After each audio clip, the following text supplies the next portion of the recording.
Novela A Favorita, o capítulo do dia 1º de junho, quarta-feira.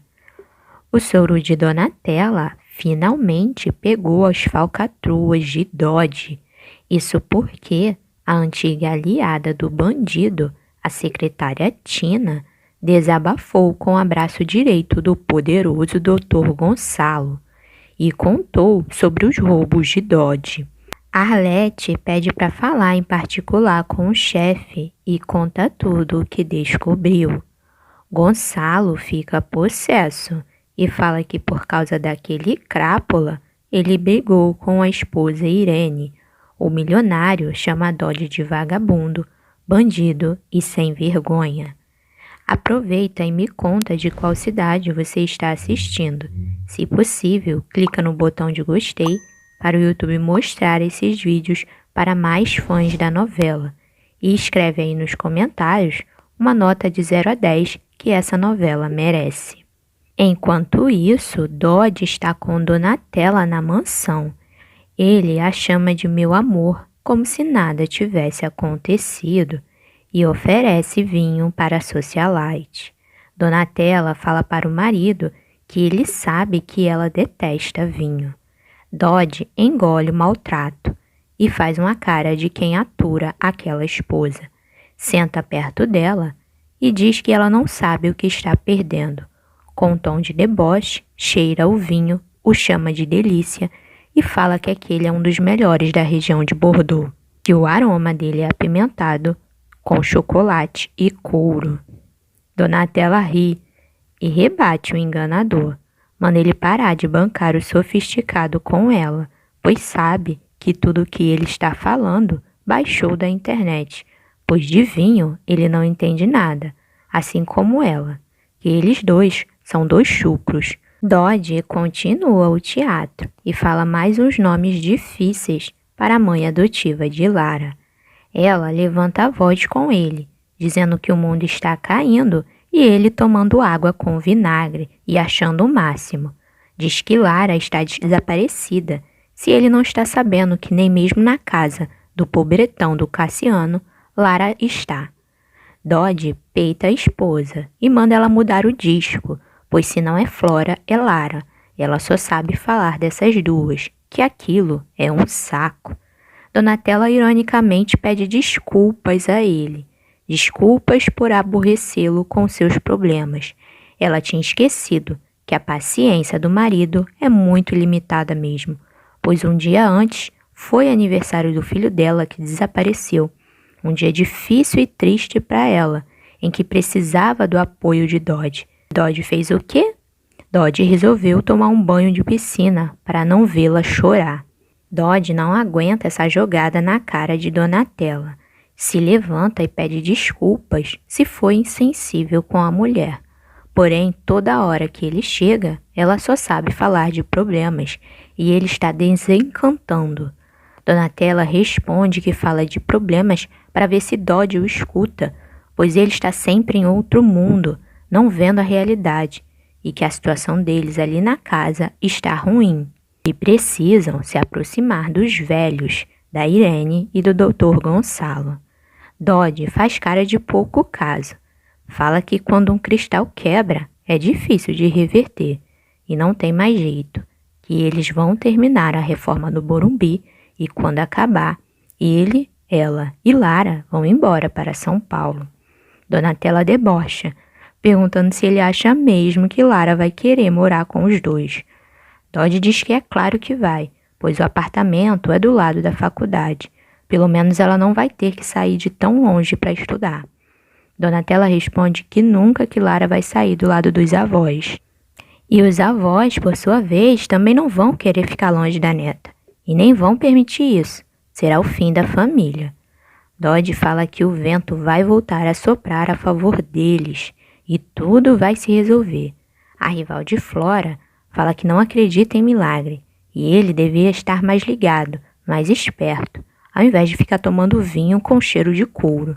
Dodge não aceita os pensamentos da esposa. Diz que se ela quer ficar sofrendo à toa, sofra, pois ele vai trabalhar, pois alguém tem que comprar o leitinho das crianças. Donatella, no quarto sozinha, pensa onde pode estar Lara, em que toca ela se enfiou.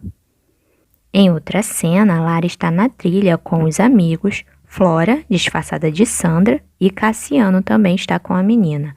Flora os leva para uma caverna, e Cassiano desconfia, diz que aquela caverna tem algumas histórias e que algumas pessoas desapareceram nela.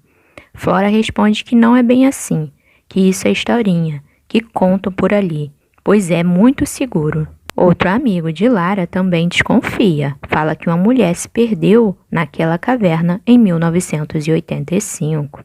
Lara não gosta e manda eles pararem com aquela conversa.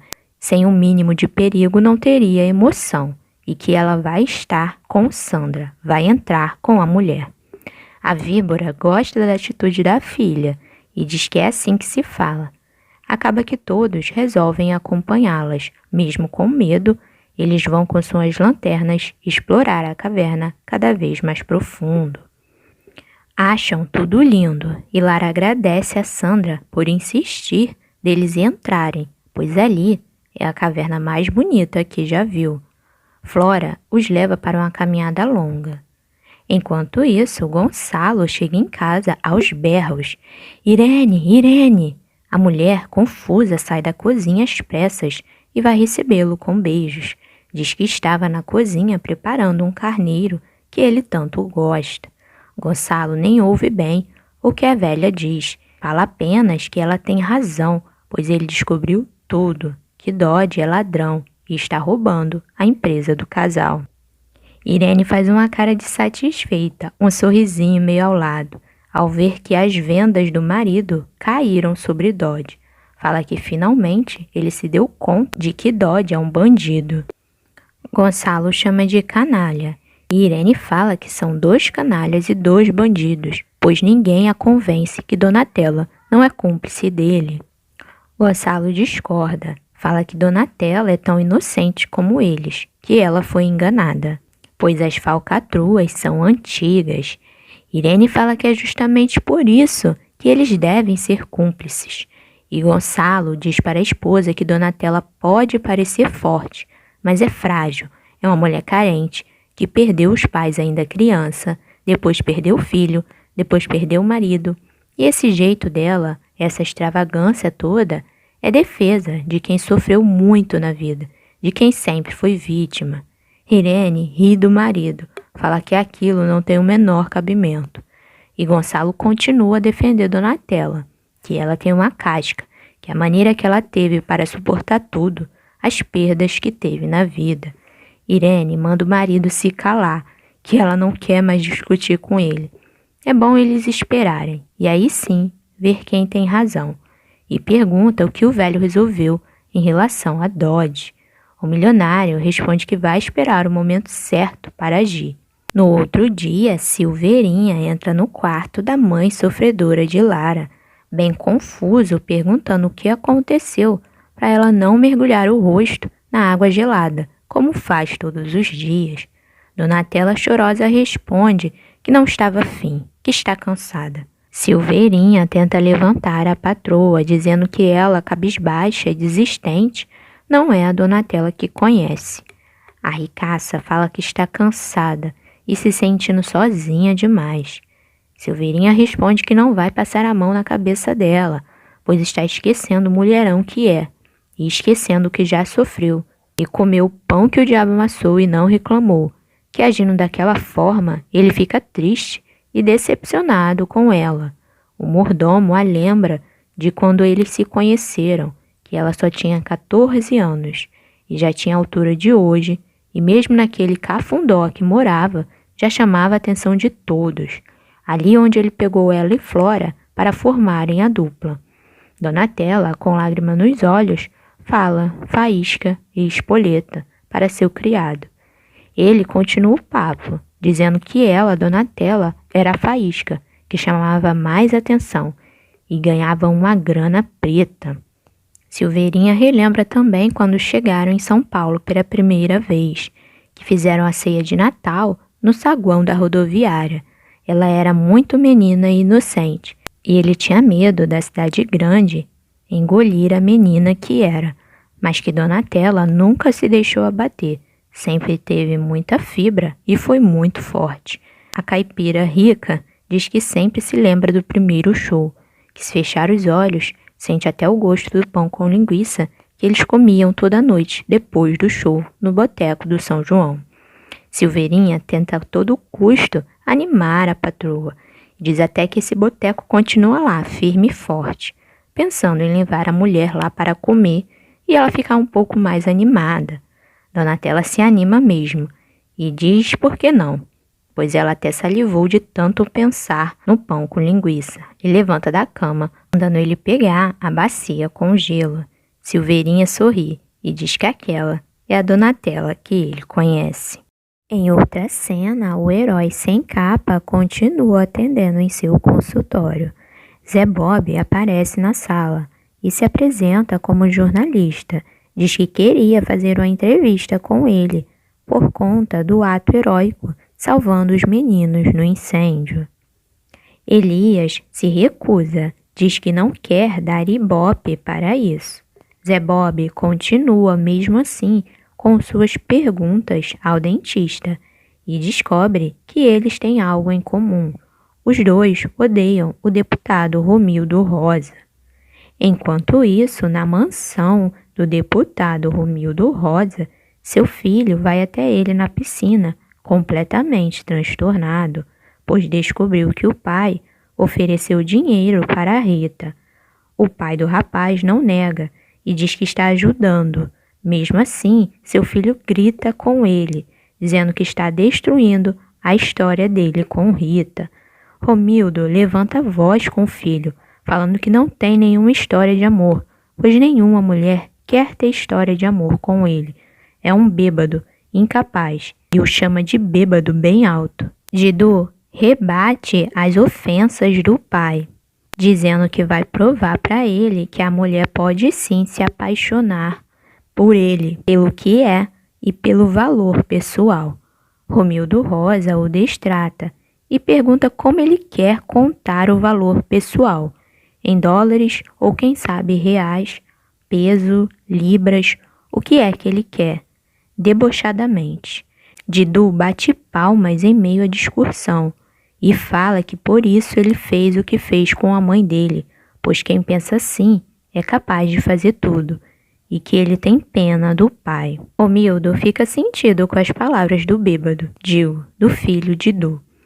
E após a saída dele, segura as lágrimas, ligando para Clemente para perguntar se mandou o rapaz na casa de Arlete consertar a infiltração como pediu. Já na casa de Arlete, ela chega nervosa ao ver um rapaz quebrando sua parede da cozinha e pergunta quem é que mandou ele fazer aquilo. O bombeiro hidráulico diz que foi a mando do deputado Romildo Rosa. Arlete não acredita e dispensa-o, não acreditando e resmungando como que o deputado se mete assim na sua vida. Em outra cena, na redação do jornal, Zé Bob confabula com suas colegas de trabalho sobre o desvio de verba que o hospital onde Elias atende sofreu, tudo a mando do deputado Romildo Rosa. Maíra fala para o amigo esquecer isso, pois se ele bobear, vai receber uma surra dos capangas já já. Zé Bob chama Maíra de amarelona e que está pegando o vírus da Tuca. Tuca fala que ela é gata escaldada e sabe muito bem quem é o deputado. Zé Bob, indignado, ironicamente diz que a redação tem que ser fechada, pois ali não pode se fazer nada a favor do povo. E dane-se o dentista, que quase morreu queimado tentando salvar as crianças. Ele mostra as fotos do incêndio para as duas e as convence a publicar a matéria. Tuca fala que tem apenas uma condição: não escrever o nome do deputado em nada. Pode falar o que quiser, menos citá-lo. Zé Bob ouve aquilo tudo quieto. Em outra cena, Silveirinha está com Donatella comendo o famoso pão com linguiça no bar amado pela patroa. Ela diz que se lembra que comia 5, 7 sanduíches daquele escondido de Silveirinha. Silveirinha fala que imagina uma artista gorda, não faria sentido para ele, por isso a proibia de engordar. Donatella fala que era uma criança, e Silveirinha diz que não, que ela já era uma cantora famosa, e ele era seu empresário. Ela se tornou tudo aquilo devido a ele. Donatella põe um sorriso no rosto, falando que foram bons tempos. Nesse meio tempo, Zé Bob entra no boteco. Ao ver Donatella ali sentada com Silveirinha, tira os óculos e se dirige à mulher, dizendo que não acredita estar vendo a ricaça ali. Donatella responde que ninguém merece encontrar com ele novamente, e os dois trocam farpas. Zé Bob retira a bolsa da mulher, pegando a cadeira para sentar. A socialite o chama de grosso, e ele fala que ela é mal educada. Um começa a atacar o outro, em mesas diferentes. Entra uma mulher de rua com 2 crianças e pede ajuda. Donatella se compadece e manda o garçom levar 2 pães com linguiça para a moça, pois ela irá pagar. Zé Bob pergunta se aquilo é hábito dos milionários excêntricos ou ela está querendo tirar a culpa. Donatella o chama de palhaço e ele a chama de ridícula.